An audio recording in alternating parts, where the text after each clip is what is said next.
நீங்க எல்லாத்துக்கும் பயப்படுறீங்களா? என்ன செயல் செஞ்சாலும் பயம் தடுக்குதா? அப்போ இந்த வீடியோ உங்களுக்காகத்தான். பயம்ங்கிறது அதிகமா கற்பனை பண்றதால தான் வருது. நடக்காத விஷயங்களை உங்க மனசுக்குள்ள நீங்களே உருவாக்கிக்கிறீங்க. உங்க மனசுல 1000 பயங்கள் ஓடலாம், ஆனா பெரும்பாலும் அது நடக்கவே நடக்காது. இன்னைக்கு நம்ம பயத்தை எப்படி சமாளிப்பதுன்னு பார்க்கலாம். பயம், கற்பனையும் எதிர்காலமும். உண்மையில பயம் எப்போ வருது தெரியுமா? அது இப்போ நடக்கிற விஷயத்தினால இல்ல, நாம கற்பனை பண்றதுனால தான். குறிப்பா எதிர்காலத்துல என்ன நடக்குமோன்னு நினைச்சு பயப்படுறோம்.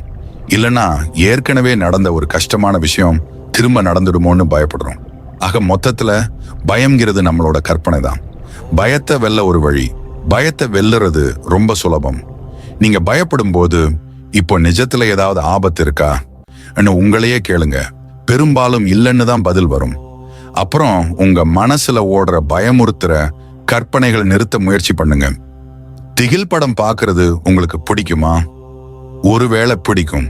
ஆனா உங்க மனசுல நீங்களே திகில் படங்களை ஓட்டிக்கிட்டே இருந்தா என்ன பண்றது? உங்க மனசை மாத்துங்க.